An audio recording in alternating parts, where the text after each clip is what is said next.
Hi everyone, I'm Trish Connor-Cato, and I'll be presenting Microsoft Access 2019.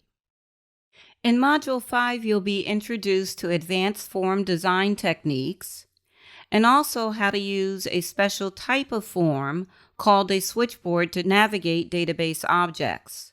We'll also get into designing macros to automate database tasks. We're going to start building a complex form by creating two separate forms first. So we're going to do one using the form wizard and the other from form design view. Let's go to our Create tab and access the form wizard. We want to create a form based on the orders table, not the orders query. I'm going to do the drop down and find the orders table. And the reason why is because we want to have all of the available fields in this particular form. And in the orders query, we didn't put the order ID field. So I'm going to just move all of the fields over to the right. I'm going to next my way through this using the defaults that are there for the layout. And then I'm going to name this form FRM, and I'm going to call it Orders and Items.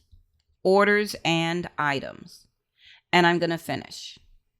So now I have those four fields on a form. We'll deal with the title here on the form a little bit later. In the meantime, go ahead and close that form. We're going to go back to Create, and we're going to use Form Design this time to build another form.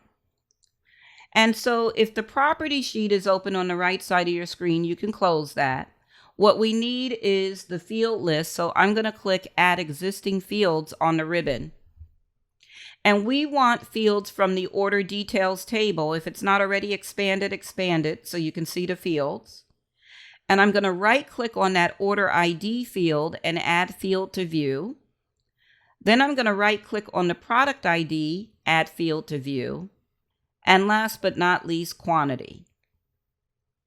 For this form, I'm going to just look at it in form view. And then I'm going to close it and save it. And we're going to call it FRM Order Items with no word and in between. Order Items. And click OK.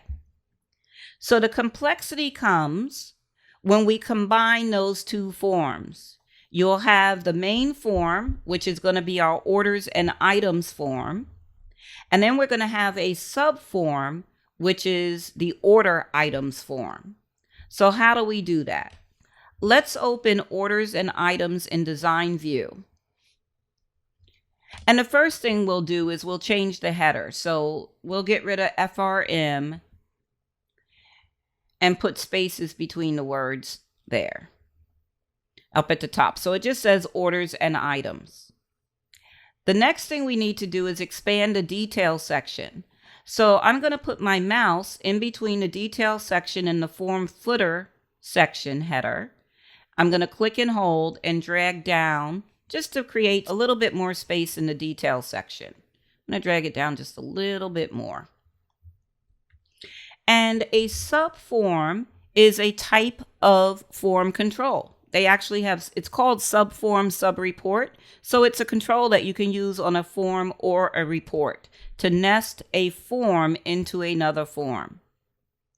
So in order to access that control, I'm going to use the More button on the right side of the controls gallery to expand it. And in the third row, the third button is Subform Subreport. Go ahead and click it. When I drag my mouse over the detail section, you'll see that it looks like a plus sign with that particular icon attached to it.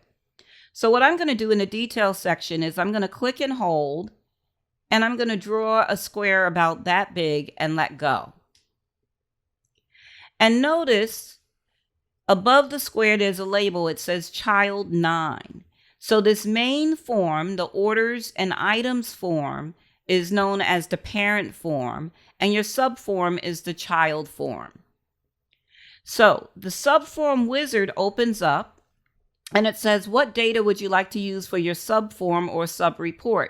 So we're going to use an existing form, and it's the FRM order items one that we just created. And we're going to choose next. Would you like to define which fields link your main form to the subform yourself, or choose from the list below? So what this is saying is that when I'm in form view and I navigate to the next record on the parent form, the child form should update with the corresponding data. The only way it can do that is having a common field, a relationship of sorts. So you get to choose from the list or define your own. The list is generally speaking very good. And the first item on the list is already selected. It says show SQL statement for each record in TBL orders using order ID. And we're going to do next. So now what we need to do, it's asking us to name our subform. It's basing it off of the form that we use. So we'll use that default name because we're going to get rid of that label anyway. So we're just going to do finish. So before we test it, right above the subform, you'll see the label that says FRM order items. Go ahead and delete that. It's not necessary to have it there. And we're going to switch to form view to test this out. So because you have both a form and a subform, you have two different navigation areas, record navigation areas. If I scroll to the bottom of my screen, the one on the very bottom is for the parent form, the orders and items form. The one that's closest to the subform is for the subform. So what this means is we're on order ID 1 for customer ID Astro advertising. If we look at the navigation area for the subform, it says there are two records. We're on the first record that are tied to that customer ID. So when I go to the next record, it shows me the next set of detail information. Now, on the bottom navigation for the parent form, I'm going to go to the next record, and you'll notice that the subform updated because they're related to each other. So that is a more complex type of form known as a subform. And again, the subform is just a form control. We can go ahead and save and close this form. We're going to use another type of control here to create another complex form. This time we're going to use the tab control. So we're going to do this from Create Form Design. And why you would want to use a tab form is if you have a lot of fields that you want on a form, but you don't want them all on the same page, so to speak, because it could be overwhelming. So you can split the data up on different pages, if you will. So once we have this form up, if your field list is open, you can leave it open. We're going to need it. If not, you can go ahead and use add existing fields to open it. And in your controls group, the control that looks like a file folder is the tab control. We're going to select it. Now your mouse looks like a plus sign with that file folder attached to it. And what I'm going to do is I'm going to click and hold, and I'm going to draw that control so it almost fills up the entire detail section. And notice it gives you page 1 and page 2. You can even have more pages if necessary. We're going to click directly on the words page 1. So there's a caveat here. Before, when we used the field list, I said that I normally right-click on the field and add field to view. Tab controls don't particularly like that on occasion. So I'm going to use the drag and drop method here. So we want to be working out of the customers table. If it's not already expanded, go ahead and expand it in your field list. And we're going to drag the company name field. Now remember, you don't want to drag it over to the left. You want to leave room for the label. So we drag the company name. Go ahead and drag address 1. So it's underneath company name. We're going to grab city and put it underneath address 1. And we'll align these after, if necessary, once we get them on. And we're going to grab state, zip,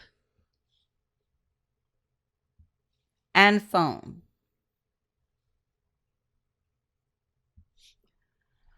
So I want all of my labels aligned by their left edges. So I'm going to use the selection net to just drag across my labels and select just them. And then if you look up at the ribbon, there's an Arrange tab under Form Design Tools. I'm going to go to the Arrange tab. The last group is Sizing and Ordering, and you have your Align button there. And I'm going to choose Left. So those labels are now aligned by their left sides. I'm going to do the same thing with the actual fields. So I just use the selection net to grab all of the fields, and I'm going to align left. Now, the other thing that you might want to do is select everything, the labels and the fields, and this time go to the size space drop down. And for our spacing, we want equal vertical spacing. So the space between each label and the space between each field is now exactly the same. And now we're ready to click on the Page 2 tab. And we're going to add the email field here. So I'm going to just drag it and drop it. And I'm going to add the active field here and just drag and drop that. Go ahead and take a moment to select your labels and align them by the left. Do the same with the actual fields. And then select the labels and the fields and make sure they're at an equal vertical distance. All right, so we have a 2-page form. Now, it would be helpful if it didn't say page 1 and page 2, so we're going to fix that. If you click on the page 1 tab, we can use the property sheet to be able to do this. So I'm going to go ahead and close the field list and go back to the Form Design tab and open up the property sheet. And notice the first thing that comes up on the property sheet is the name of the page. So we're going to change the name right there. We're going to change it to Customer Info. And in plain English, I'm doing that. And then I'm going to click on the Page 2 tab, and I'm going to rename that Status. So let's go take a look at this in Form View. Now, if you're basing a form off of a table that has a lot of records, you know that you can split them up across different pages so the form is not out of hand. Let's go back to Design View. I want to show you a few more things. So if I right-click on either of those page tabs, I get this shortcut menu. So I can insert another page here, or I can delete a page. I can change the page order here. So if I wanted the status page to come first, I could do that. I'm going to leave it the way it is. And I'm going to right-click again. So there's a layout that you can look at. I'm going to leave the layout that's on, but feel free. You can get to your line and sizing options here as well. The last thing I want to do is give this form a form header section. So I'm going to right-click on Detail, on that Detail section header. And in the list, I'm going to click on Form Header Footer. And in the Form Header section, I'm going to want to put a label. So the label is that AA, capital A, small a button. I always want to use the AB for label, but that's a text box. I've done it a time or two, and it doesn't work out the way you would expect. So we're going to grab the label control, and I'm going to just draw a label about that size. And I'm going to call this Customer Information Form. And then I'm going to save it and name it FRM Customer Info. So a tabbed form is another type of complex form. So we've done tabbed and we've done subforms.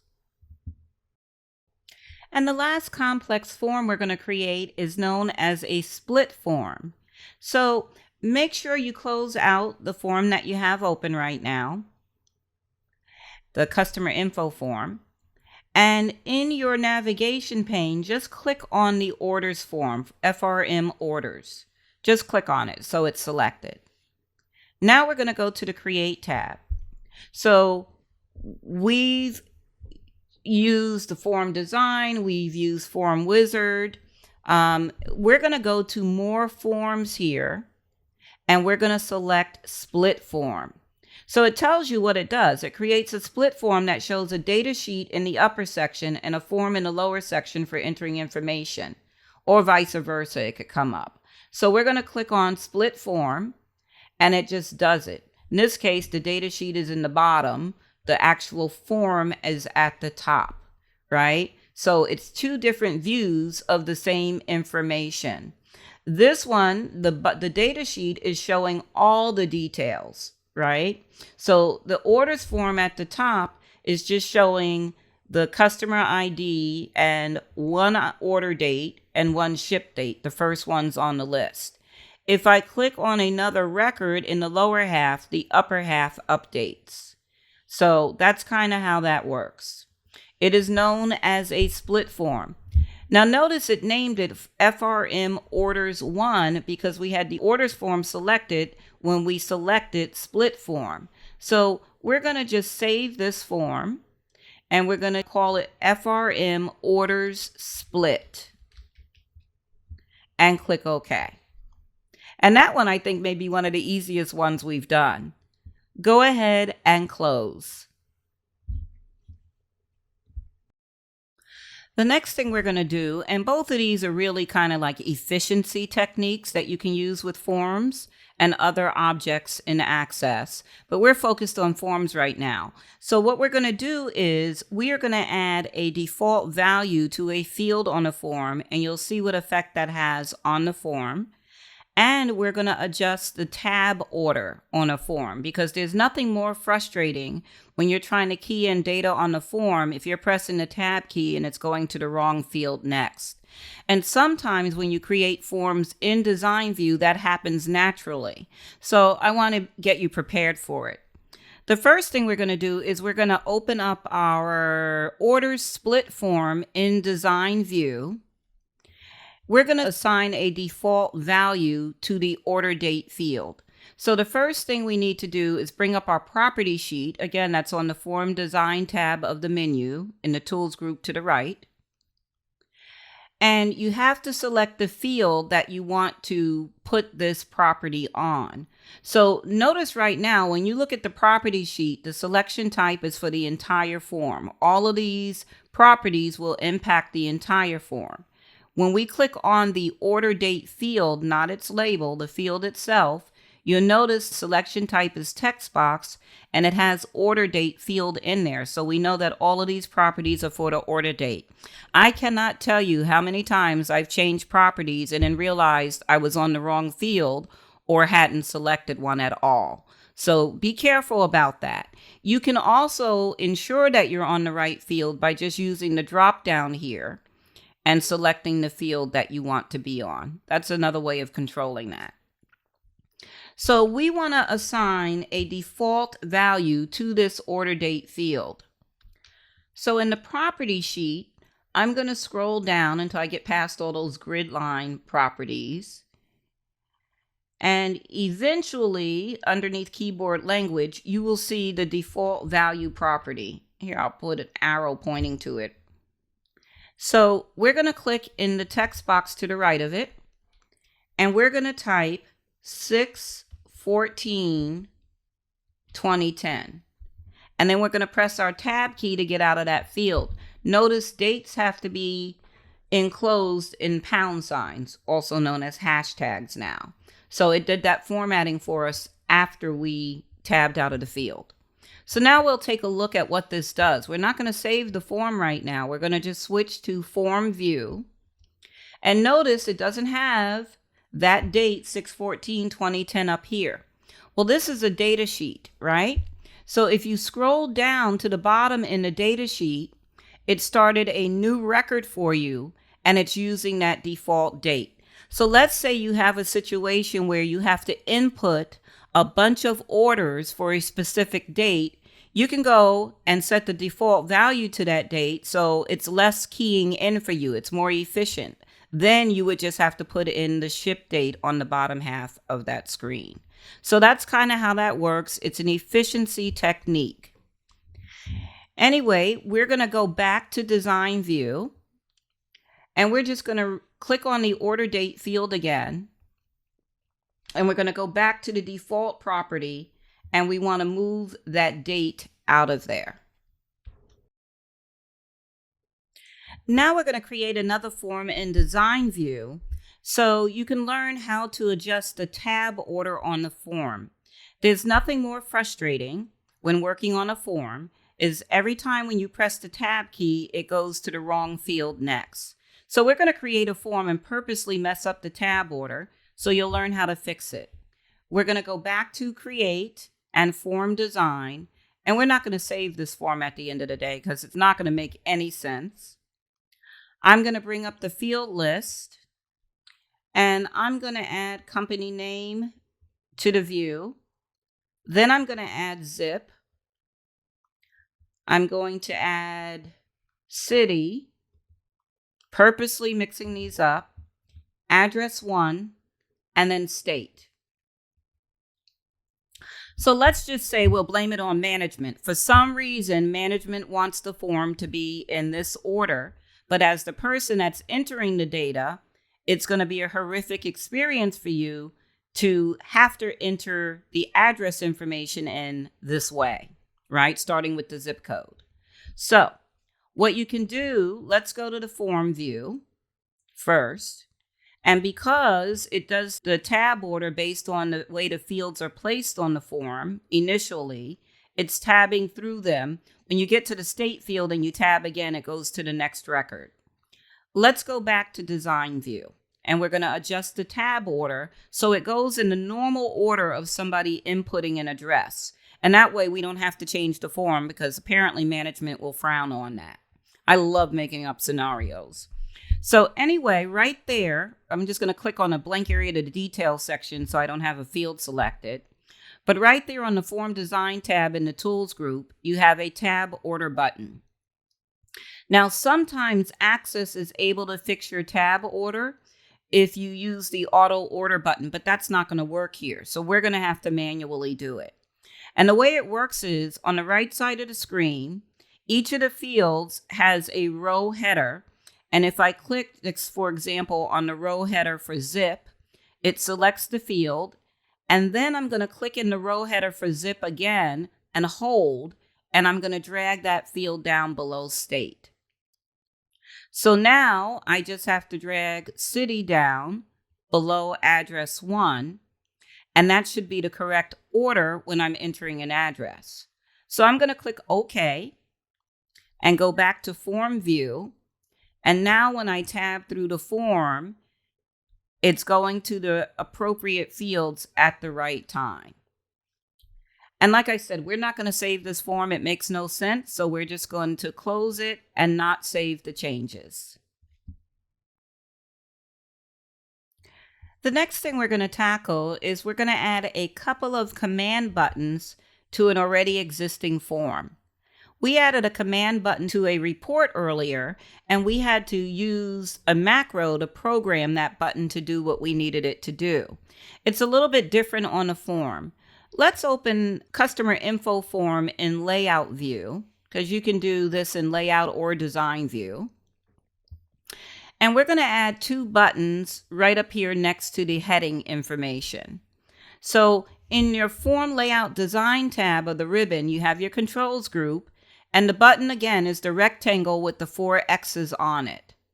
And what I'm going to do is I'm going to just click up in the report header section. Now notice it put the button somewhere else, but I can move it after the fact. But what's important is the command button wizard is enabled.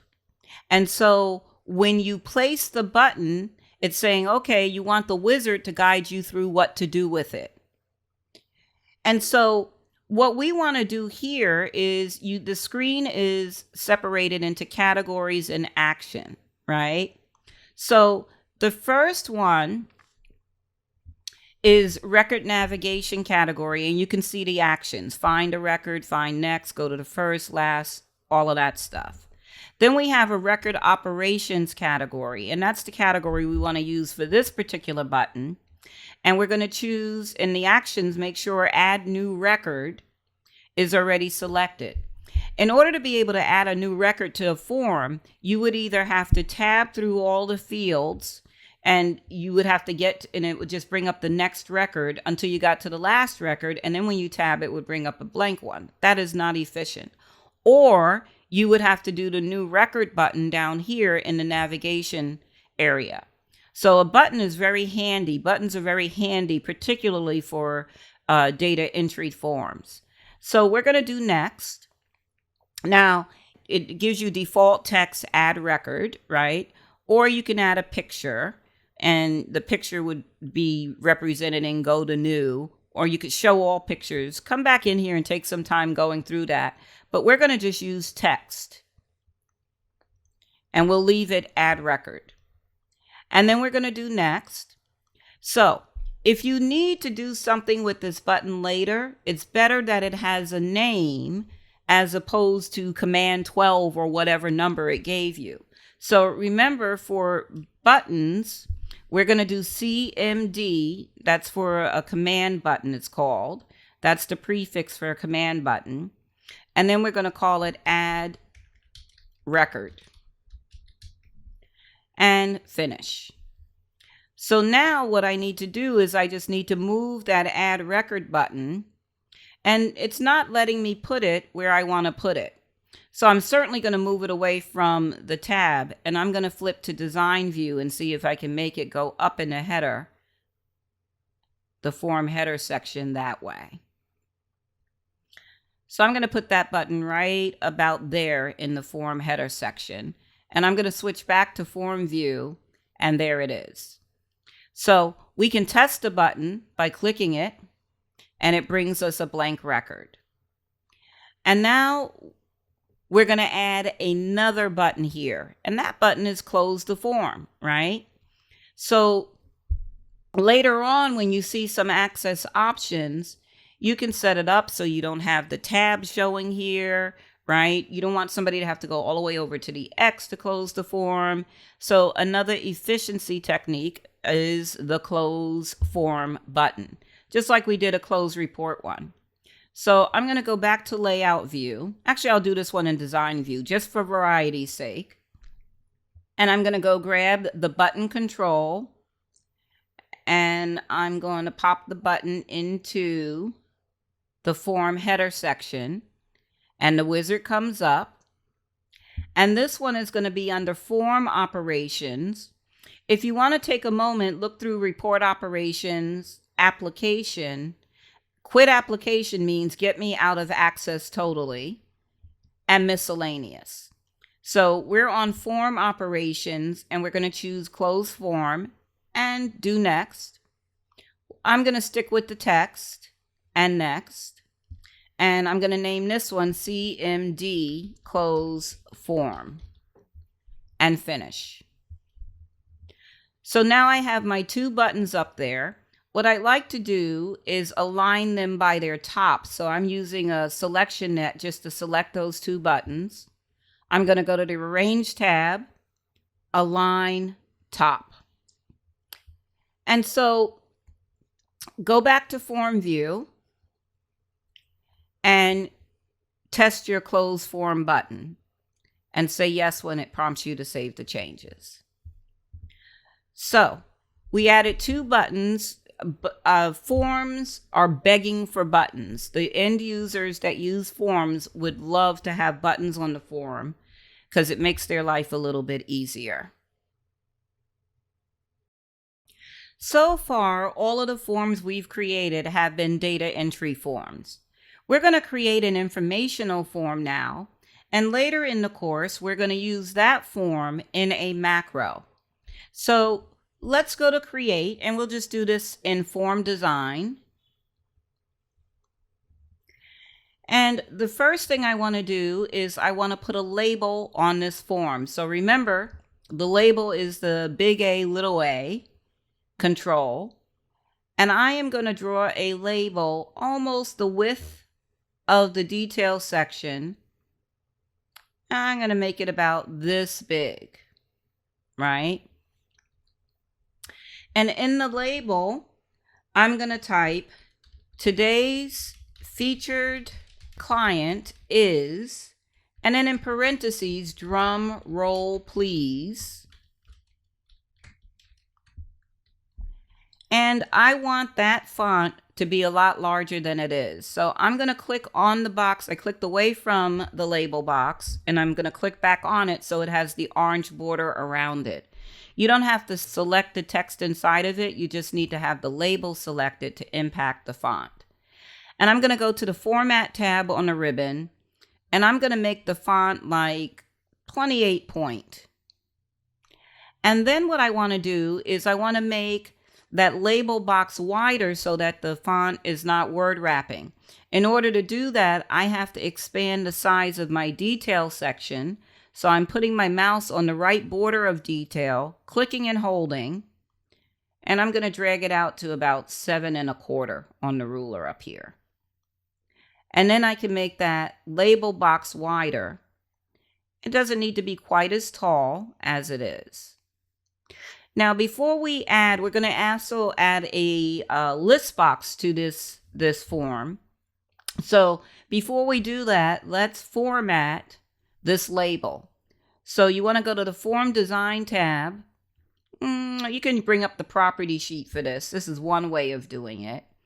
Actually, let's go to the Format tab on the ribbon. We don't have to worry about looking for the property. So the very end of the Format tab, we have Shape Fill and Shape Outline. You want to do the drop down for Shape Fill, and I'm going to choose like a medium orangey color. And then for the Shape Outline, I'm going to choose like the darkest orange color I can get. And then with the shape still selected, the label shape still selected, in the property sheet, I want to adjust the size of the outline, right? So, there's border style, border width, and that's what it's considering the outline as a border.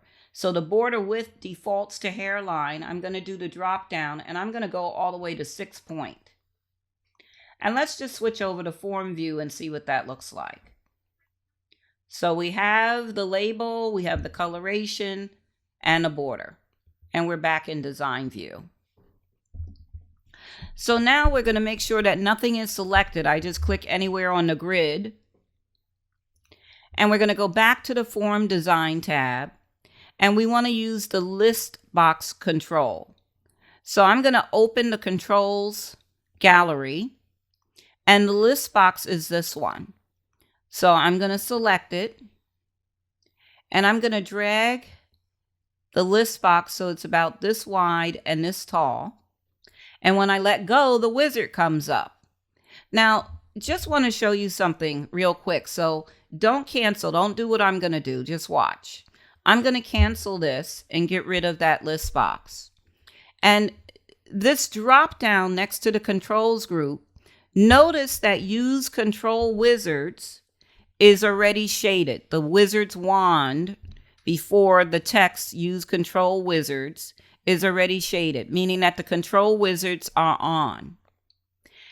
If I go and deselect control wizards, and then I place a list box, let me show you what happens so you'll know how to resolve it if it ever happens to you. So I'm going to grab the list box again and I'm going to draw it.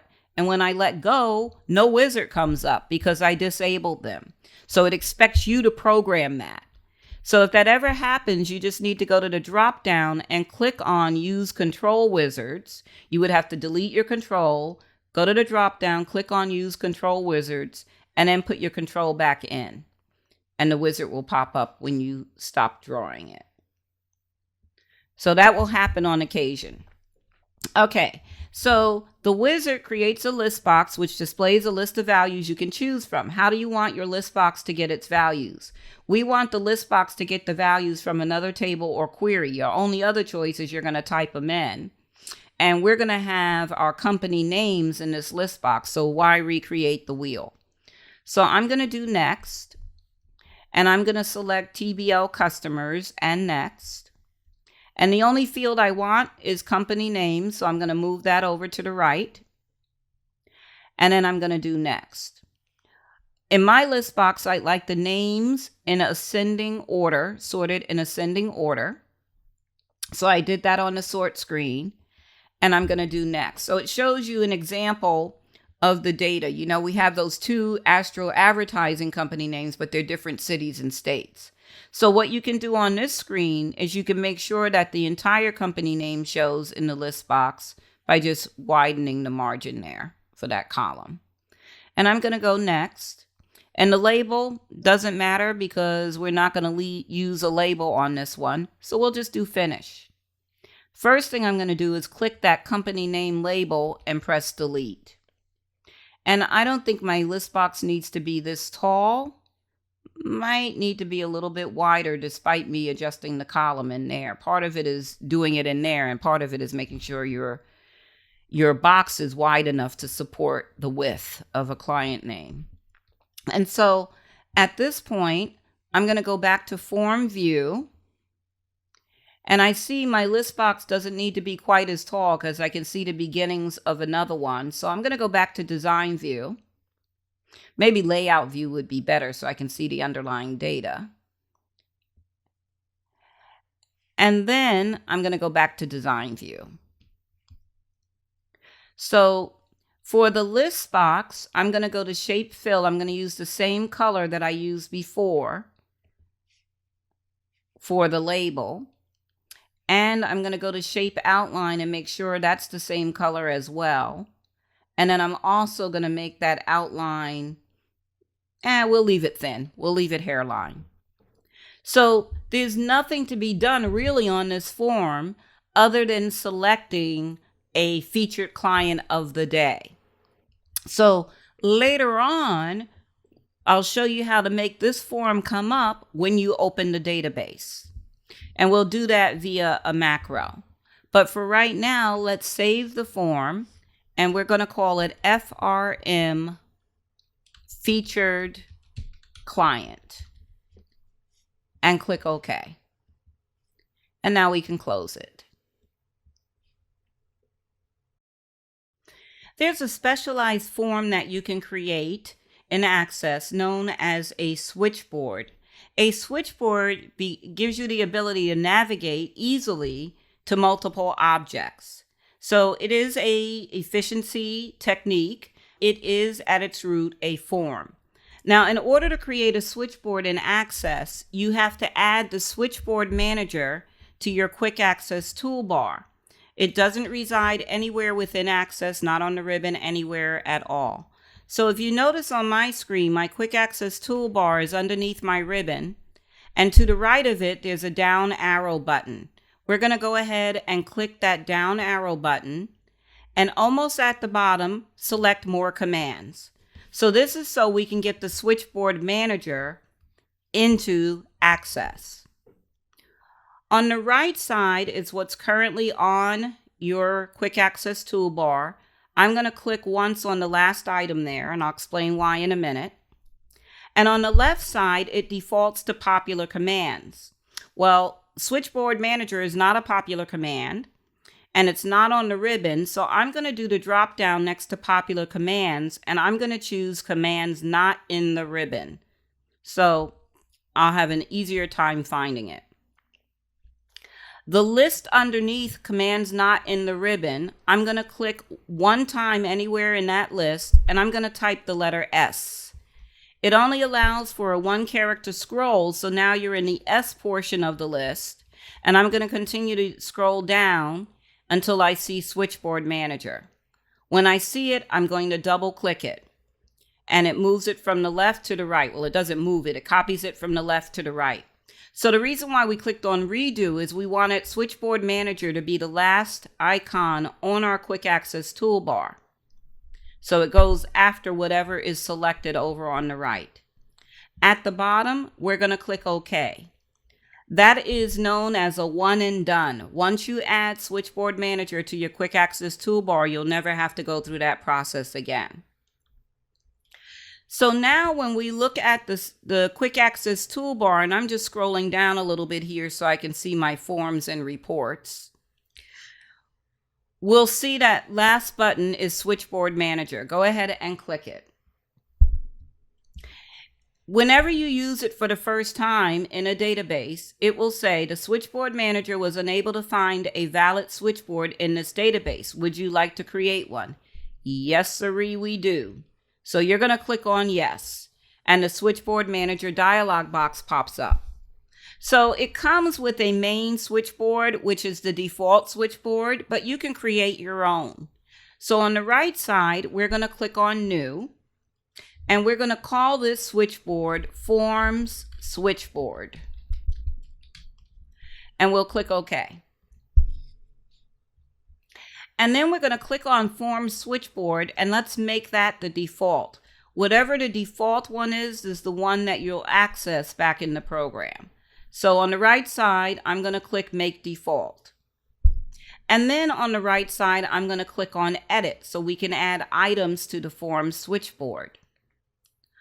On the right side, click the New button, and you're going to type Enter New Order.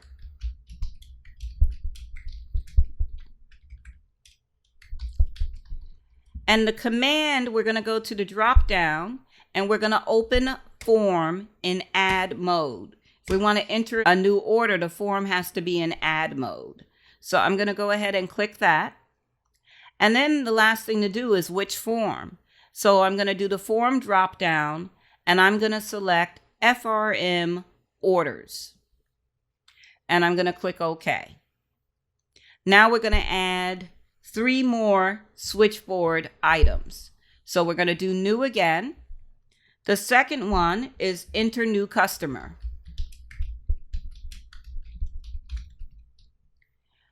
Go to your command drop down and select open form in add mode again. And then the form is going to be FRM customer info. And we're going to OK. 2 more. So new again. This one is enter new employee. Same command, form in add mode, and then we're going to use the FRM employees form, and OK. And our last new one is going to be called close database. And the command is going to be exit application, and we're going to OK. And then we can close this edit switchboard page and close the switchboard manager. So how does this work? Well, 2 things happened in your navigation pane when we did that switchboard manager setup. The first thing that happened is it created a table called switchboard items, which you'll probably ignore forever. The second thing it did is it created the switchboard, which is a form. So I'm going to go ahead and collapse my tables and my queries just so my forms and reports are showing over there. And under forms, you'll notice the last one is just called switchboard. It's going to bring up whatever the default switchboard is. We're going to double click switchboard, and voila, there's your form switchboard. This is what's cool about it. And you'll see later when we do some options for the database where we can hide the navigation pane, right? And just have the switchboard come up. If the person's job in the database is just entering new orders, customers, or employees, this could be the way they work. The switchboard will stay open until you close it. So when I click on the checkbox in front of enter new order, it gives me an order form where it's ready for me to input data. I can go back to the switchboard, enter new customer, same thing. Go back to the switchboard, enter new employee, same thing. And go back to the switchboard, and this time you're going to click on close database. And then it's going to close your database, and you'll be backstage and you'll be able to reopen it under recent. So go ahead and close the database and reopen it. Now I'm going to challenge you. I'd like you to create a new switchboard, name it Report Switchboard, make it the default switchboard, and what you're going to do is you're going to add the 3 reports that we have in our navigation pane separately. So 3 items on that report switchboard. You don't have to do exit application on that. Go ahead and pause and set up that switchboard. The last type of form that I want to show you is known as a navigation form. But since I challenged you to create your report switchboard, I have mine open on the screen so you can see what I came up with. I'm going to go ahead and close that switchboard. So another way, and it's another efficiency and navigation feature, there's another type of form in Access called a navigation form. So let's go to the Create tab. And in the Forms group, we're going to click the drop down next to Navigation, and let's select Vertical Tabs Left. So it comes up in Layout View. We can close the field list on the right. We don't need that at all. And this is a drag and drop operation. So this is really kind of cool. We're going to drag and drop that report orders by customer directly onto that Add New placeholder. And then we're going to grab Order Summary Report and drag it to Add New. And we're going to, last but not least, grab Products and drag that to Add New. Now, since we're in Layout View, let's change that title at the top from Navigation Form. We're going to just say My Reports. And we're going to get rid of that little icon picture next to it. Right? And so now, also, since we're in Layout View, we can get rid of the RPT on those tabs in front of our report names, and we can actually make them plain English by putting spaces in between. So take a moment to do that like I'm doing. You might have to double click to get in there to get to it. But we're making it look a little bit more user friendly. Nobody needs to see the RPT stuff, as a label on anything in here like that. It's just really for the objects. And so when we go ahead and let's save this form and call it FRM Reports Navigation and click OK. So now we can change the view. Let's go to Form View. And this is what it looks like, right? So you can see all of these reports. If I click on Orders by Customer, it shows me the customer orders report. If I click on Order Summaries, there's that one. And last but not least, if I click on Products, there's that one. So another form called a navigation form that can help you be a little bit more efficient in how you work in Access. We can go ahead and close that form. So this lesson is about designing macros to automate database tasks. The first thing we're going to do is create a macro to open a database object. We had a little bit of experience creating a macro earlier when we added a command button to a report and used a macro to program the button to close the report when it's clicked. Now we're going to use what I consider to be a very cool type of macro to open a database object. And that cool type of macro is known as an AutoExec macro.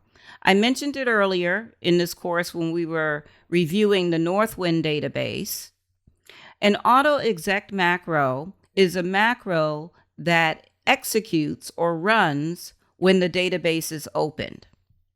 And what we're going to do with it is we're going to have it open that featured client form that we created earlier. That's just an informational form with a list box. And so you can only have one AutoExec macro in a database. So what we're going to do now is we're going to go to the Create tab of the ribbon. And over to the right in the macro encode group, you're going to just click on the macro button. And when we get into the macro design area, we'll just have that box there that we saw earlier. And what we're going to do is we're going to do the drop down, and the command that we want to use here, or the action, I should say, these are called actions, is we're going to use the open form action. You have to tell it the name of the form, and there's a drop down to the right of the form name field. And we named that form featured client, so we're going to select it. We're going to have it open in form view. We're not going to do filters or conditions or any of that kind of stuff. So that's the action that we want to happen. Now, to make this an AutoExec macro, we have to name it AutoExec. And that would be a capital A and a capital E. And the thing is we're not going to use the typical macro prefix of MCR for this. We're just simply going to name it AutoExec. So I'm going to right click on the macro tab and choose save. And I'm going to type capital A auto, capital E exec, and press enter or click OK. And then I'm going to close the macro. Now, in order to see this work, you're going to have to close your database and reopen it. So go ahead and do that. Because of the name of the macro, Access knows to execute it upon you opening the database. So that form automatically displays. Let's go ahead and close that form. You'll notice now that our navigation pane has the macro section that's populated. Now we're going to create another macro that's going to use a message box to inform users. So let's go back to our Create tab and back to Macro. And we're going to use the Open Form action again from the drop-down. This one is actually a pretty cool one to do. The form that we're going to want to open is the customer info form. And again, form view, all of that, we're going to leave all of the defaults there the way they are. And then we're going to add another action. So once the form opens, that would be the first step. We're going to add another step by doing the Add New Action dropdown. And on this list of actions, we're going to select Message Box. So the message is what we want displayed to the end user. And we're going to use a message that says, please check to see if customer exists before adding a new record. We'll leave the beep at yes, so when the message box pops up, if it's a warning or informational message, it will beep. For the type, we're going to do the drop down and we're going to make it information. And the title, which will display in the title bar of the message box, is please check customer. And I put an exclamation point just for a little drama. We're going to save this macro. This time we're going to use the MCR prefix. That's standard unless it's an AutoExec macro, really. So MCR. And this is going to be, the macro would be message box. We'll just call it message box. So we're going to click OK. And we can run the macro while it's still open. And by the way, you have these two steps in here, open form and message box. And if you put them in the wrong order, you can use the green arrows on the right to move them around if that ever happens. And you can also delete them by just selecting one and clicking delete on your keyboard if you put in something that you decide you don't need. So we're going to just use the run button. And we have to save it again. And now it brings up, please check to see if customer exists before adding a new record. So anytime this form is accessed by the end user, that message box will pop up. So we're going to click OK on that. And we're going to close all by clicking one of the tabs at the top. Now we're going to create a macro that's going to be generated by a button click from a report that's going to automate a parameter query. So we're going to add a button to the order summaries report. Let's go ahead and open that in design view and grab the button from the control group. And we're going to draw a button on the right side of the report header section.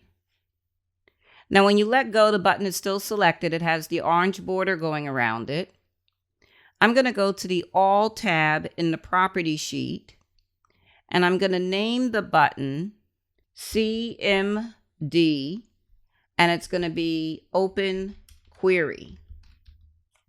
And then the caption, which is the text that appears on the button itself, we're going to just name that Open Query in plain English. Then we're going to go to the Event tab in the property sheet, and we're going to access the macro builder for the on-click event. So we're going to go all the way to the right and click the ellipsis button, and then you can double-click macro builder. So this is going to be an Open Query macro. So we're going to do the drop down and select the Open Query action. And the query we're going to open is orders param. And that's all we want to do when the button is clicked. It is a parameter query, so the prompts for the order dates will appear. And this can be run from within a report. So we're going to go ahead and save. We can use the ribbon if you like to save this macro. And we're going to close it. And we're going to save order summary report and then go over to report view. And we can use the button in report view. So when we click Open Query, we should get a prompt for the start date. And let's just put in 6/1/2010. And we'll press enter or click OK. And we'll use 6/30/2010 for our end date. And press OK. So now we have both the report open and the orders parameter query open. You can go ahead and right click on either of those tabs and close all. If it asks you to save changes, say yes. Sometimes you'll want to create forms that I like to refer to as smart forms, meaning that they hide certain form controls when they're not needed, and then they display them when they do. So let's start this by taking a look at the customers table. I'm going to just double click it, and notice we want to pay attention to two of the fields here, active and employee. If a client is inactive, they'll have a 0 and they're not assigned to any employee. So if we're looking at this data on a form, we only want to see the employee field when a client is active. And we're going to set that up using a macro.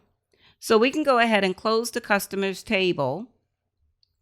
And we're going to go down and open up our customer info form. And we can open it in layout view. So this is the form where we use the tabs. So when we go to the status tab, we have email and active. And we want to add another field. We want to add the employee field here. So on the form layout design ribbon, I'm going to bring up my field list, add existing fields. And I'm going to right click on employee and add field to view. And then I'm just using the down arrow on my keyboard to move that field down, I'm going to use my right arrow to move it across a little bit as well. And now what I'm going to do is save the form. So if we take the form to form view, and we see when active is true, it's showing the employee. And I'm going to use the record navigator to go to the next record. And when we get to the 5th record, we have active as false. And we don't want that employee field to show.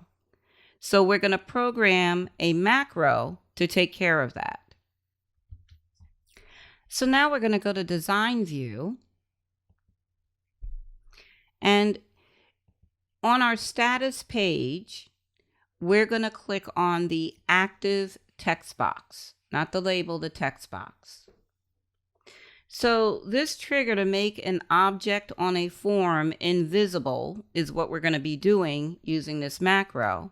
It's triggered by having another object like another text box selected. So when we click that active text box, we're going to program the on-click event in the property sheet. So I'm on the event tab and I'm going to go to the vertical ellipsis and go to macro builder. And for this one, we're going to do the drop down and we're going to select if. So it's an if then conditional statement. It'll only do it if the condition we put in the if box is true. So we're going to start by saying the active cell, so the active field, the active text field, we're going to type a square bracket and then start typing active, and the field, which is a text box, will show on the list. I'm going to double click it. And then we're going to type equal sign false. So if the active field is populated with false, then if you look to the right, there's a then statement. And we're going to add a new action. The new action we're looking for in the list is set value. So do your drop down in the add new action, the one that's right underneath the if statement, and look for set value, and you won't find it. Certain actions don't show in that list. Actions that could cause stuff to become invisible, actions that could potentially impact the data. So what you have to do is on that macro design tab, you have to click on the show all actions icon in the show hide group. And now when you go to the add new action drop down, you'll be able to find set value. That's the action we're looking for. So it has 2 arguments, item and expression. In the item box, we're going to do a square bracket and start typing employee. So we'll see the employee text box, and I'm going to double click it. Then we're going to type a dot after the closing bracket, just a period. And then we're going to start typing the word visible, and that will show on the list, and you can double click it. So if active box is populated with false, then set the value of the employee field to visible, right? And then that sounds the opposite of what we want. So we're going to use the expression field to say, no, we don't want it visible. So you could just type that in the expression field. So it should say if active equal false, and remember the then is over to the right, then set the value of the employee field to the opposite of visible by using that expression no. So we're going to just go ahead and save this macro. Notice you don't get to name the embedded ones, the ones that you attach to events like on click or double click. You don't name them. It gives it the name of what it's doing, right? So we're going to go ahead and close it. And then we're going to go to our customer form in form view, navigate to record 5. And when you click on the status tab, click in the active false field and the employee field will disappear. So that's kind of pretty cool. Go ahead and save your form and close it. The next macro we're going to build is going to be to validate data entry in a form. I'm going to explain this one as we go because you'll be exposed to different actions that we haven't used before. So I'll explain it as we go. And what we're going to do is we're going to open the customer info form in design view and make sure your property sheet is open and the selection type should be form. We're going to create a macro based off the before update event. So you can go to the event tab or the all tab. So the before update event on the form is before the record on the form is saved. So when you're inputting records on the form, you'll start like in a company name field, tab, address, city, state, zip, phone. Once you put in phone and you tab, it will bring up a new record and the previous one is now saved. So we want to get this macro to execute before the data on the form is saved. So we're going to use the ellipsis button to the right of before update, and we're going to go into our macro builder. We're going to use an if block again. So if then, and if we're going to type is and then start typing the letter N, and is null will show up. It's a function. We're going to double click that function and we're going to start typing city, and we'll see the city field and we can double click it from the list. Now type a closing parenthesis. So what this is saying is if the city field on this particular form is empty and you bypass the city field, you fill in the state, you fill in the zip, and then you press tab again, it's going to start this macro. So that's just one step. So if the city is empty, what do we want it to do? We're going to go to the add new action drop down right underneath the if statement, and we're going to choose cancel event. That means don't save the information on the form. Just don't update the form. Don't save the information. Instead of saving the information, what we would like it to do is we would like it to display a message box. So we're going to add another action, the message box action. And the message is going to be the city field is required. And we're going to make this a warning with an exclamation point type of message box. And the title is going to be missing required information. So that will show in the title bar of the message box. After the message displays, as a convenience factor, we're going to add another action. So let's go to our add new action drop down. And this one is go to control. So we're telling the end user the city field is required. It would be really nice if we put their cursor back in the city field after they see that message. So for control name, we're going to just type city. It will show up on the list and we're going to double click it. So this is validating data entry. It's going to check the form before it saves the record on the screen to make sure the city field is populated. If it's not going to update the form. It's not going to save that record. It's going to display a message box letting the user know that the field is required, and it's going to place their insertion point in the city field. So let's go ahead and save this macro and close it. And we're going to take our form to form view and test it. So Let's go down to the record navigation area, and we're going to click the new record icon. And we're going to just put in ABCD for a company name. We're going to fill in address 1, and that's going to be 123 Main Street, and we're using ST for street. Purposely skip the city field. We're going to put in California as our state. Zip code we'll use 93854. We don't need a phone number.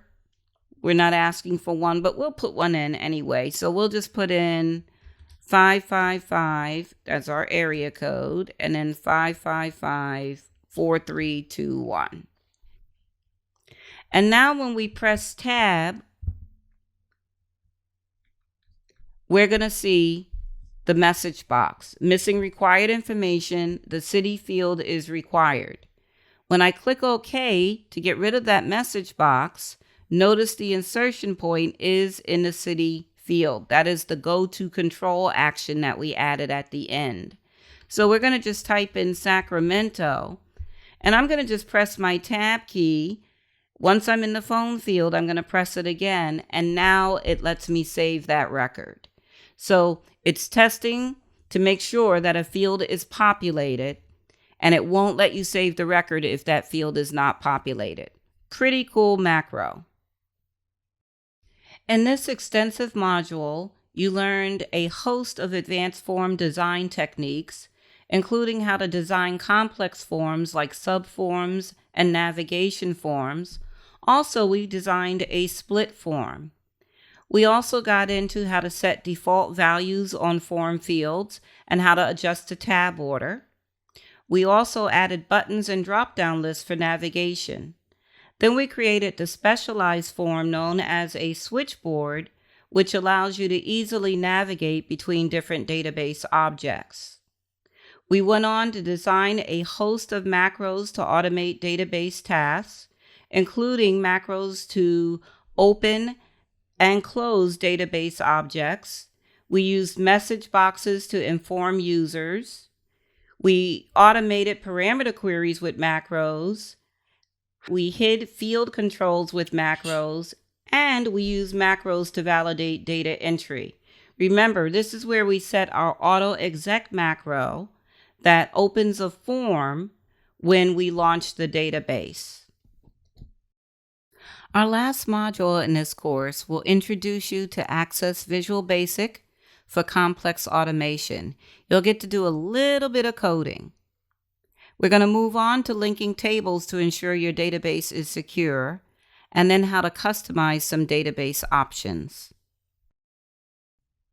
Our first lesson in this last module is Visual Basic for Applications, commonly known as VBA.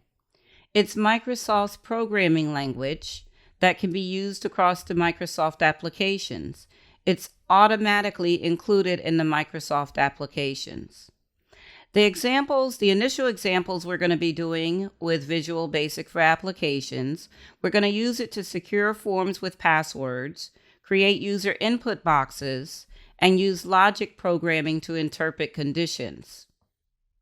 There are two basic types of modules, which are the windows that hold the code in VBA, that we're going to be working with. For the three examples listed on the slide, we're going to be using class modules, and the code is attached to form or report events as a trigger. For example, when the form loads, that is an event. Then we're going to do an example with a standard module where the code is not attached to form or report events. And by the way, standard modules are the only ones that will display in the navigation pane in Access. We'll be using a notepad document that's in the video description, and it's named VBA Code for Access 2019. Go ahead and get that document open, and then that way you won't have to type in all this code. We'll be able to copy and paste it, and then I'll explain what the code is doing.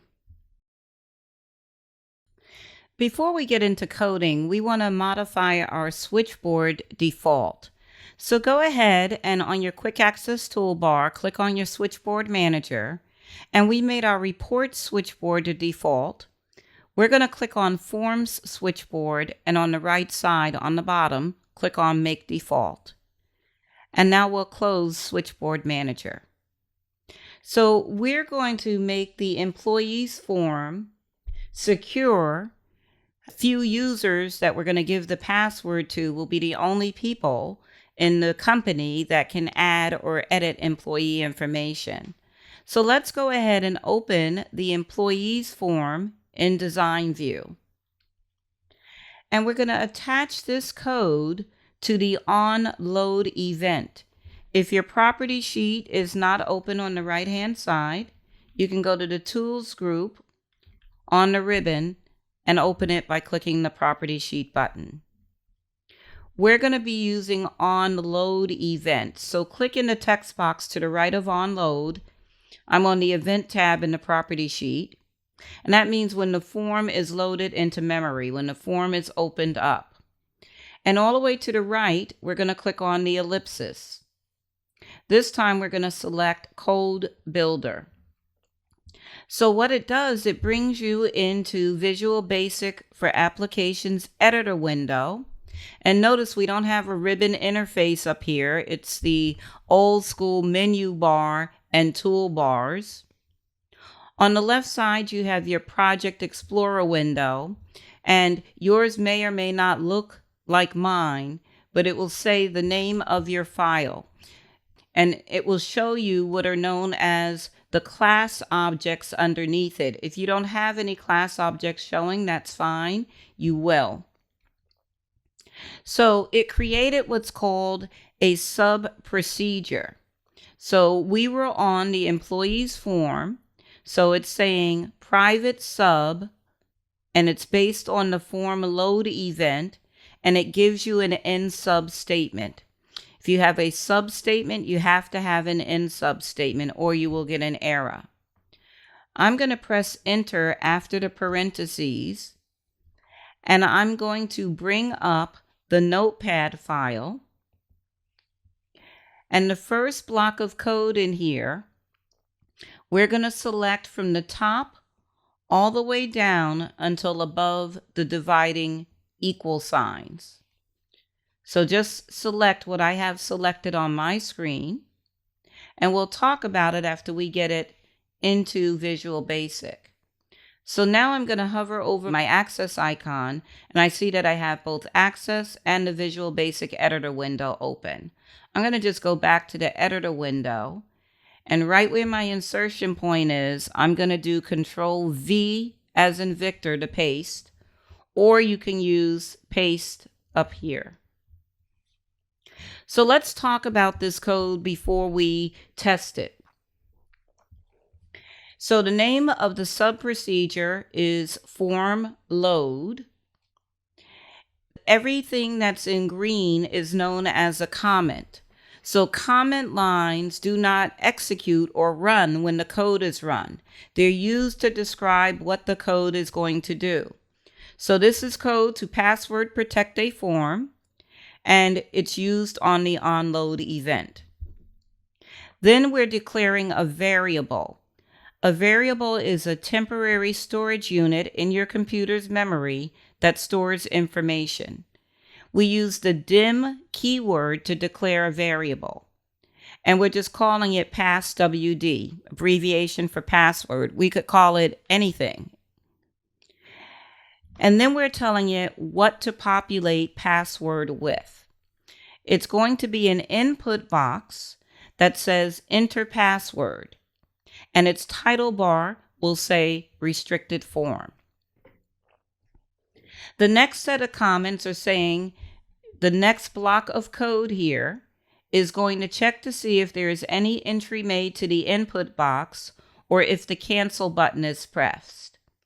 If no entry is made or the cancel button is pressed, then it's going to exit the sub procedure and it's not going to open the form. So it's saying here, if password, right, is blank or password is empty, meaning cancel is pressed, Then it's going to bring up a message box that says no input provided. It's going to have an information icon in that message box. And its title bar is going to say required data. And again, it will exit the sub procedure, meaning it will not open the form. Then we have more comments. If the correct password is entered, it's going to open the employee's form. And if an incorrect password is entered, it will give a message box and exit the sub procedure, and that will cause it to not open the form as well. So we hard-coded a password here. It says if passwd equals Learnit with an exclamation point and a capital L, then open the form, the employee's form, in normal view. Or else, so meaning if the password is not Learnit with the exclamation point, it's going to display a message box that says, sorry, you don't have access to this form. It's going to have an OK button in the message box, and its title bar is going to say important information. So we're ready to test it, but we want to check to make sure there are no errors in our code. So we're going to click the save icon, and then we're going to go to the debug menu and choose the top choice, compile office supplies. When you compile your code, it's checking it line by line for errors. And if there are any errors found, it would be notifying you in a message box. Now we're going to switch back over to Access and check our code.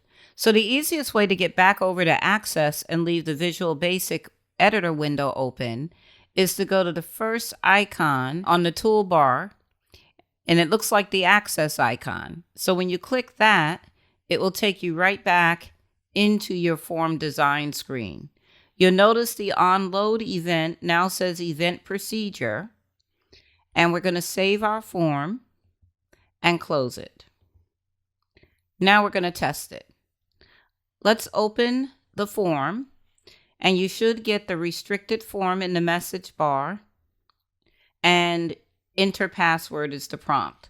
So let's type in the correct password, capital L Learnit with an exclamation point. And when you click OK, it will open the form. Let's close the form again and reopen it. This time we're going to press the cancel button, and we get the required data, no input provided. So it won't open the form unless you have the correct password. Go ahead and click OK on that message.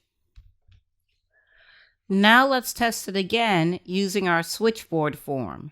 So go ahead and open your switchboard form. And on the form switchboard, we're going to click on Enter New Employee, and there's your prompt. You can go ahead and just do the X and close the switchboard. The next example of a class module we're going to use is to create a user input box. So let's do this. Let's open the featured client form in Design View. And this is the form that we attach to our AutoExec macro, so it opens every time we open the database. And we're going to go over, and what we want to do is we're going to do this on the unload event as well in the property sheet.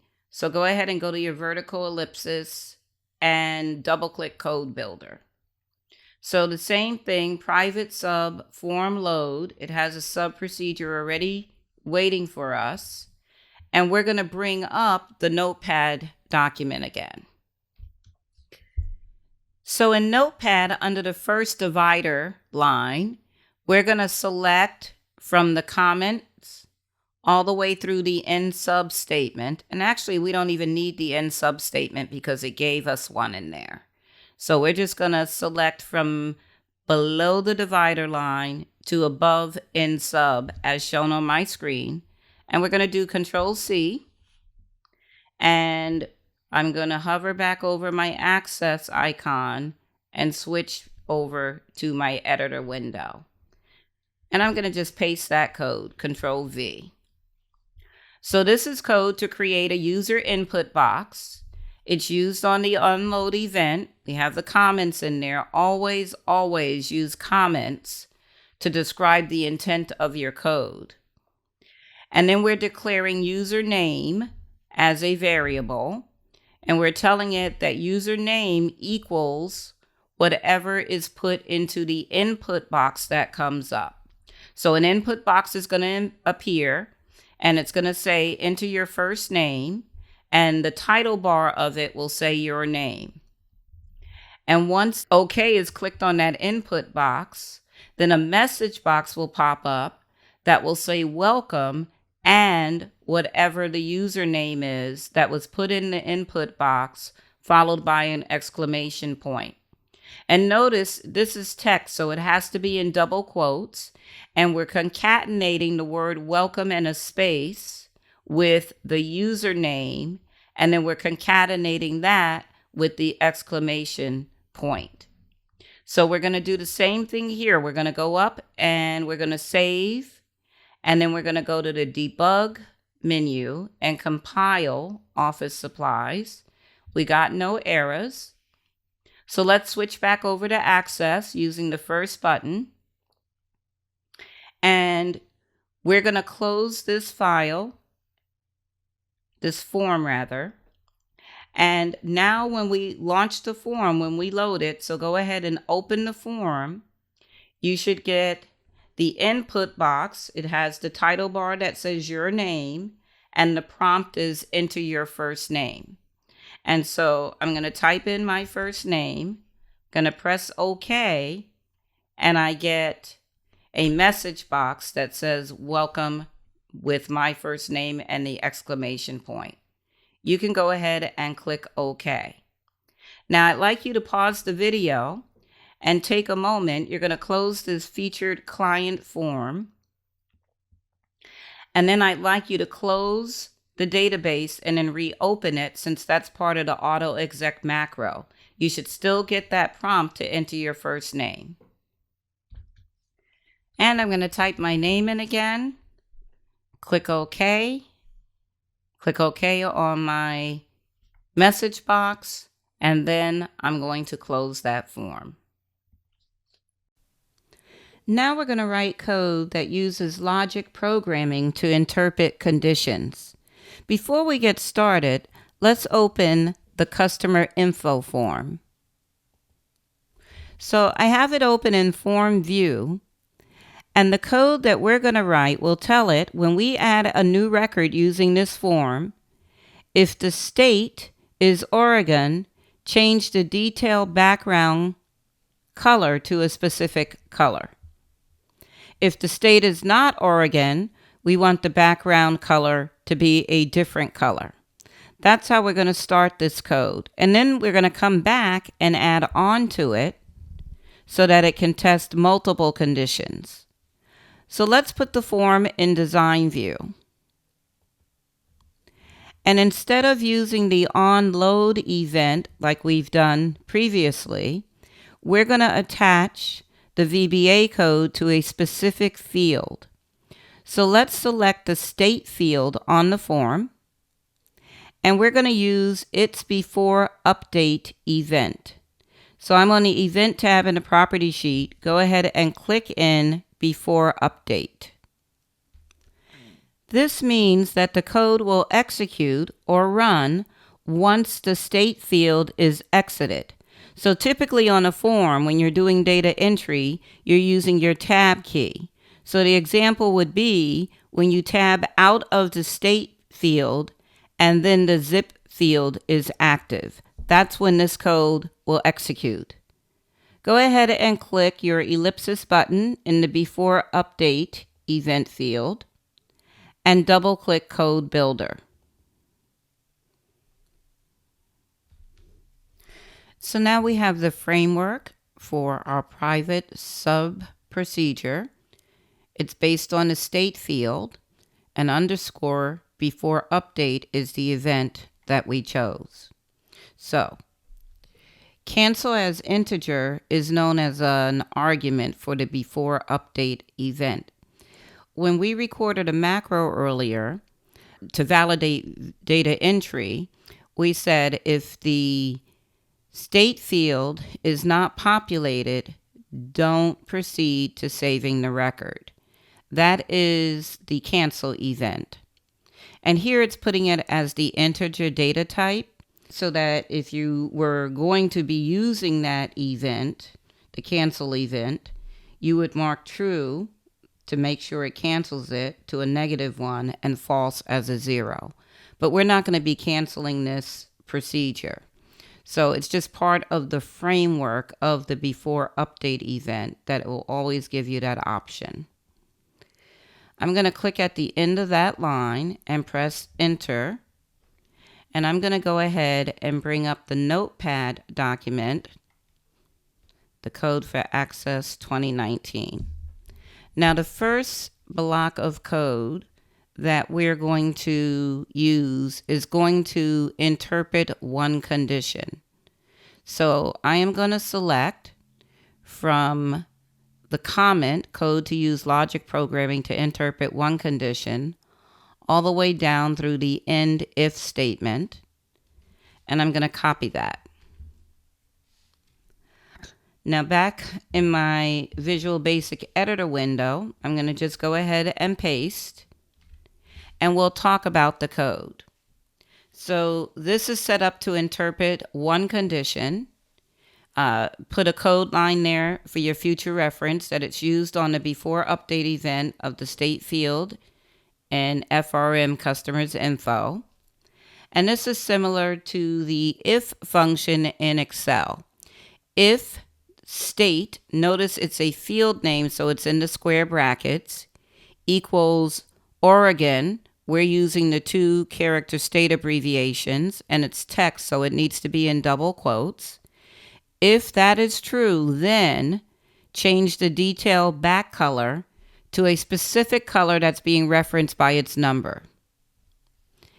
If that is not true, it will run the code after the else statement. So if the state is not Oregon, then it's going to change the detail back color to a specific other color. Whenever you have an if statement, you'll also hear it referred to as an if block, meaning block of code. It has to have an end if statement, just like a sub statement has to have an end sub statement. Let's go ahead and save this code. And then we're going to go to debug and compile it. So great, no errors. I'm going to switch back over to Access now. You'll notice in the property sheet for the before update event, it now displays event procedure. Now we're going to test this procedure. Let's take the form to form view. And we're going to click the Add Record command button that we added earlier. Let's give a company name of Turf Team. For the address, and I'm going to just use my tab key, I'm going to put 1 Turf Way. The city is going to be Salem. The state is going to be Oregon. And as soon as I press tab and the zip field has the focus now, it changed that detail background to that specific blue color. Since the only thing that's required on this field is the state field, we're going to go ahead and click the Add Record button again. And this time we're going to put in a company name of Sam's Smithery with an address of 25 Smith Street, and I'm using ST. For the city, let's put in Sacramento, and this time the state is going to be California. And when you press tab, you get the alternate detail background color. Go ahead and press tab a couple of more times. It'll bring up a new add record form, and it won't change the detail background until you populate and exit the state field. Let's go ahead and take the form back to design view, and we're going to add on to the code. So click in your before update box and go to your vertical ellipsis, and it'll take you back to the code window. Now, before we add on to this code so it tests more than one condition, we want to keep the code that we already have there. We just don't want it to execute. So we're going to do what's called commenting it out. At the beginning of each line of code, just type an apostrophe. And notice when you go down to the next line, it will change the preceding line to that green color, which denotes a comment. Make sure you're at the beginning of each line when you type your apostrophe. And just comment out through the end if line. You want to leave your end subline the way it is. Now I'm going to click after the end of end if. So that whole block of code and its comments are now called commented out, meaning when you execute, it's not going to run that code. So we're going to go back over to Notepad. We have a variation of this code. So the next block that is down, we're going to start selecting from code to use logic programming to interpret multiple conditions all the way through end if.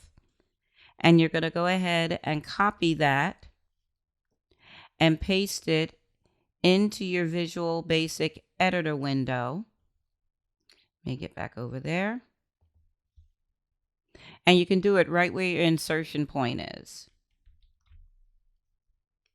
So let's review this code.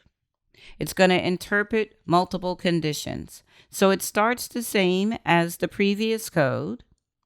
If state equals Oregon, then it's going to give it the same detail back color. This time we have an else if statement. The else if statement allows you to interpret another condition. So the first condition is in the if statement. Now we have the second condition.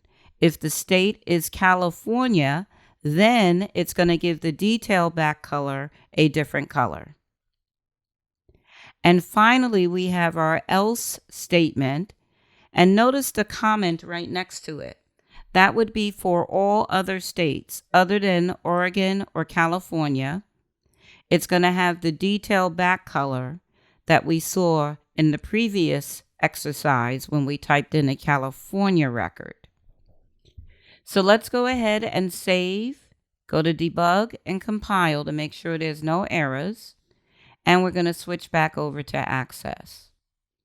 So now we've updated this event procedure. Let's take our form to Form View, add a record.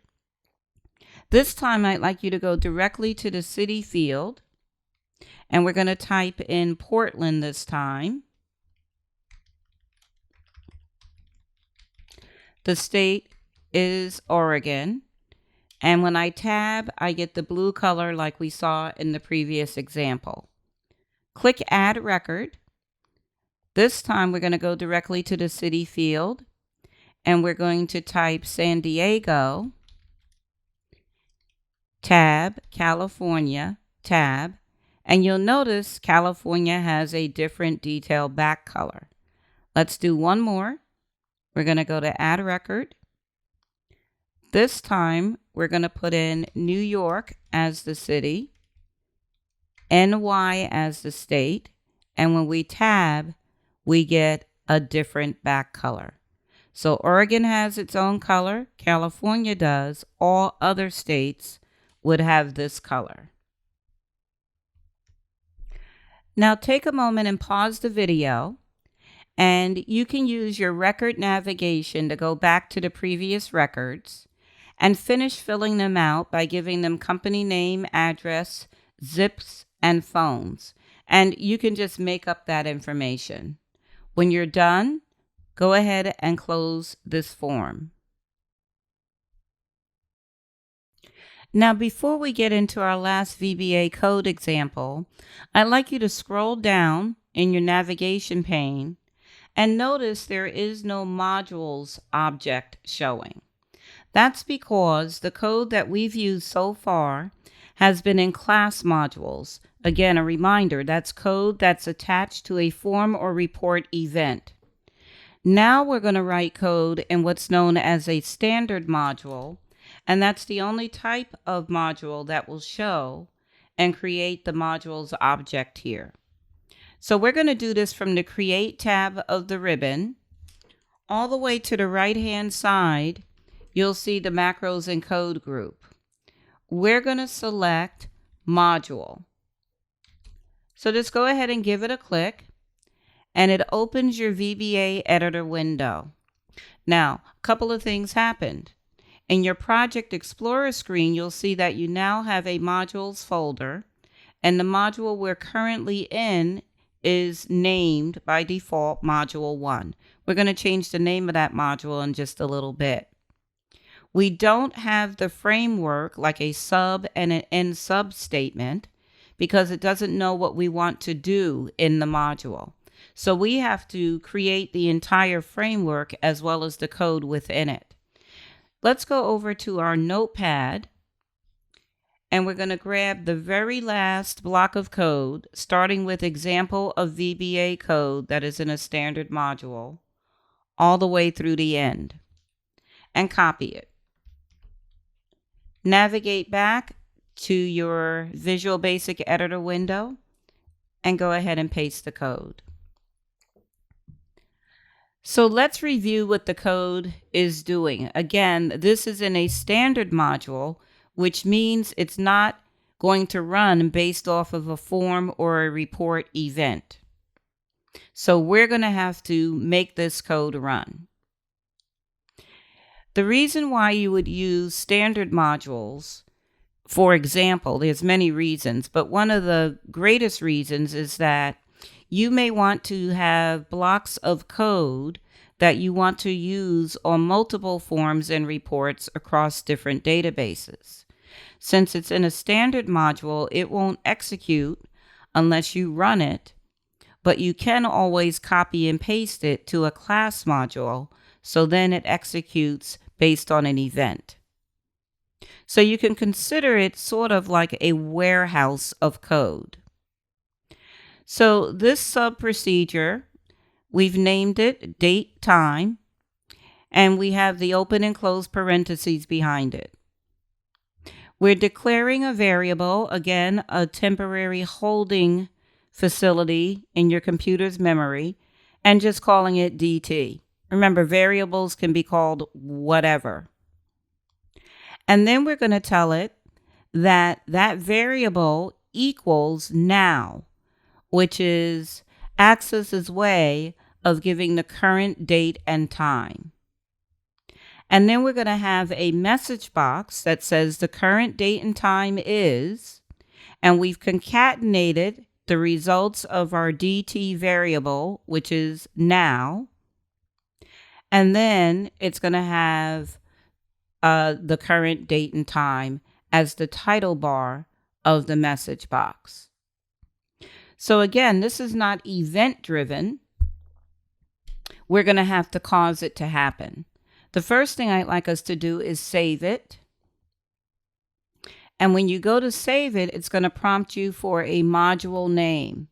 And we use the lowercase prefix of MOD for modules. And we're just going to call this one date with a capital D and time with a capital T. And I'm going to press enter.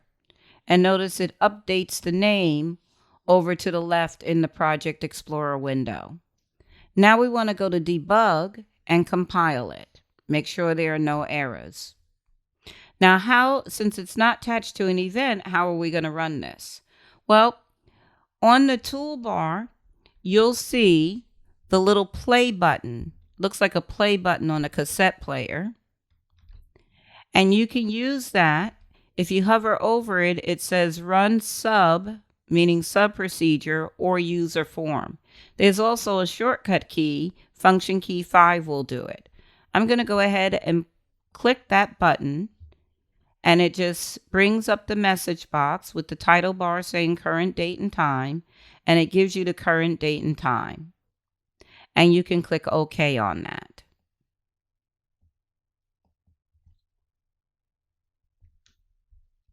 And I'm going to go ahead and close the code window.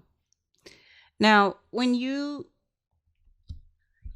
scroll down to the bottom of your navigation pane, you'll see that we have the modules object showing, and our standard module, mod date and time, is showing down there. If you open it in design view, it takes you back into the Visual Basic editor. Go ahead and close that. Now I'm going to show you how you can use that code elsewhere. Since it's not attached to event, we're not going to want to go into the Visual Basic editor and do F5 or press the play button, because that's just inconvenient. So let's open our orders form in design view, and we're going to go over to the onload event, and you're going to do the ellipsis and double click code builder. So what I've done in here is, now what you're going to do is just click your mod date and time. I've already done it. And you're going to copy not the sub or the in sub statement, but go ahead and copy from dim.dt to the message box line. So when we went into the form load event for orders, right, it created the private sub, so it already created the sub procedure and the end sub statement. We just needed to paste this data in. And now we're going to save, go to debug and compile, and you can close your Visual Basic editor. We're going to close the orders form, and now you're going to reopen it, and when you open it, it's going to show the current date and time. So you could copy that code to different forms and reports as necessary and tie it to events, even if it's in a different database. So let's go back to that module date and time for a moment. Just open it in design view, right? If we had more than one database file open, it would show in the Project Explorer window. We only have one open. So it is possible to copy from this module into another database object.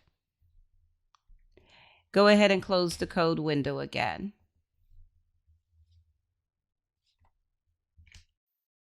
One of the best things you can do to ensure table data security is to create linked tables.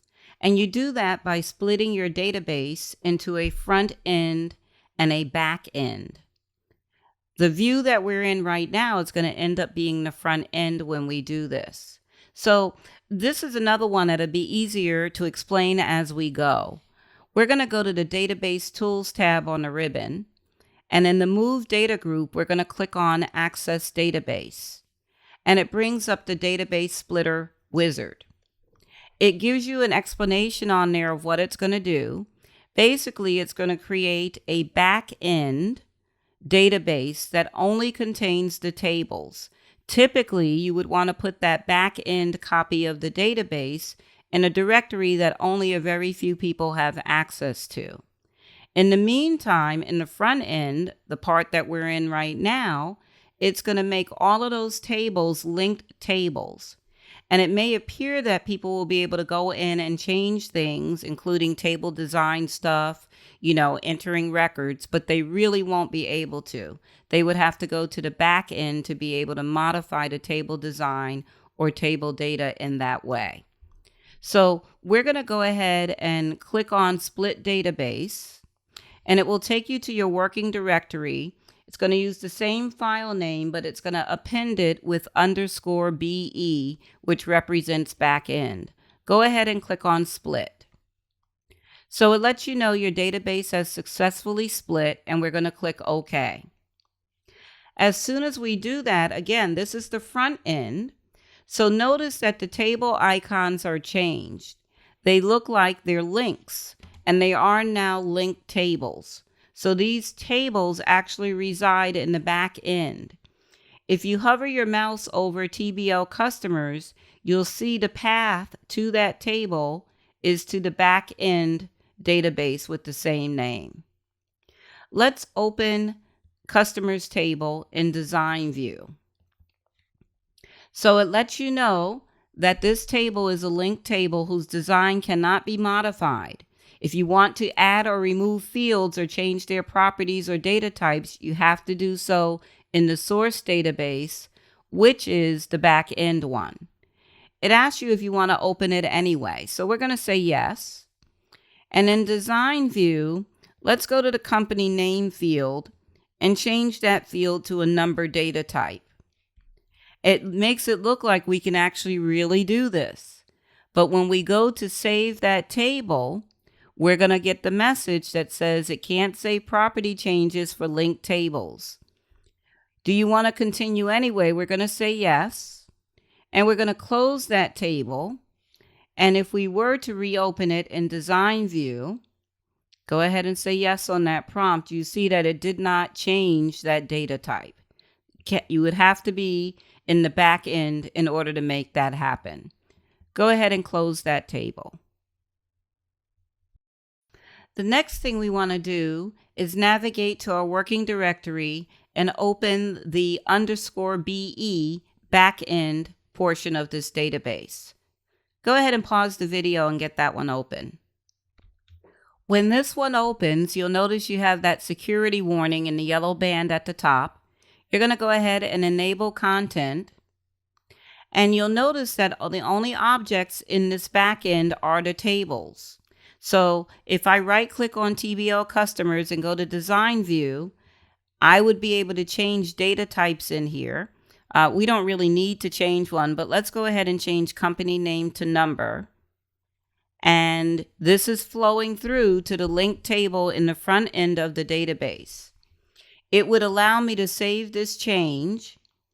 If I really wanted to make this change, it would allow me to save this change. So I'm not going to go through with this because I don't really want that to be a number, and the company name field appears on a lot of reports. But this one would allow you to do that if you really needed to do it. You have to do it in the back end of the database. I'm going to just put that back to short text, and I'm going to go ahead and close. And it's going to allow me to save the changes to the design of the table. So I'm going to say yes because I changed it back to short text. So this is the part of the database that a whole bunch of people will not be given access to. You can go ahead and close this database and reopen your other one. So now we're going to address what would happen if you were to move the back end side of the database to another directory, and what you would need to do in Access to resolve it. So let's set up that situation. I'm going to just move to my working directory, and I'm going to grab the _BE backend file, and I'm going to cut it. And I'm going to just paste it onto my desktop for right now. And I'm going to bring my Access database back up. So if I hover over the customers table, it still says it's going to my class files, my working directory, and I've moved it. If I try to open the customers table, I'm going to still get in design view, I'm going to get that same message, and I'm going to click no on it. But if I double click it and try to open it, I'll get the message saying it could not find that file. And that's because we've just moved it. So I'm going to click OK. We're going to go to the external data tab of the ribbon to fix this. And we're going to use the linked table manager in the first group on that ribbon tab. So go ahead and click on linked table manager. And the beauty of this is on the right side, you can just click Select All to select all of your tables. And at the bottom, you're going to check the box that says Always Prompt for New Location. On the right side, you're going to click OK. So it's asking you to select the new location. Where did you move that back-end file to? So I put it on my desktop, and I'm going to grab it from there. And I just double-clicked it, and it says all selected linked tables were successfully refreshed. So I'm going to click OK. I'm going to close the link table manager. And now I'm going to double-click the customer's table. And you can see that it lets me open it. It is linked to the one that is in the back end. And I'm going to right-click and close it. Now we're going to go through how to customize database options. For some of the options that we're going to change, we're going to have to close and reopen the database for them to take effect. Before we do that, I want us to delete the AutoExec macro that we created earlier. I'm just going to right-click on it and delete it. And say yes to confirm the deletion. That's the macro that displayed the featured client form when the database opens. Now we're going to go to the File tab of the ribbon, and all the way at the bottom on the left, we're going to click on Options. You should get comfortable with all of the options available to you in all of the Office programs, but we want to focus on current database options. So I'm selecting current database on the left side. So you notice in Access, the title bar shows the name of the file and then the database, and then it gives the full path to where it is. And you might want your title bar to be simpler. So what we're going to do, we're going to click in the application title option, and we're just going to type Office Supplies Database.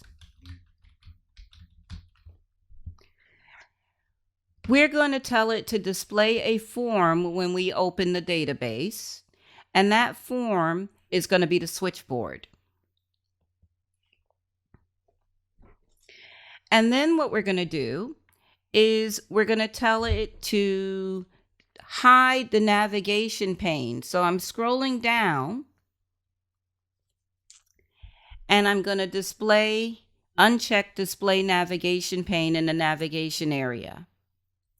Underneath that, in the ribbon and toolbar options area, you're going to uncheck full menus, which impacts the ribbon, and you're going to uncheck allow default shortcut menus, which disallows the ability to get a menu when you right-click on an object. So now when we go to the bottom of the screen and click OK, it's going to let us know that we're going to have to close and reopen the current database for the specified option to take effect.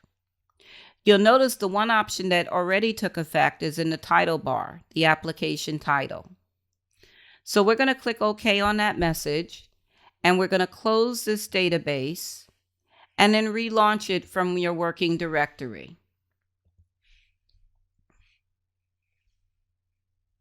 So, first thing I want to point your attention to is the ribbon. You only have the File tab and the Home tab, and most of the things on the Home tab are dimmed out and not available to you.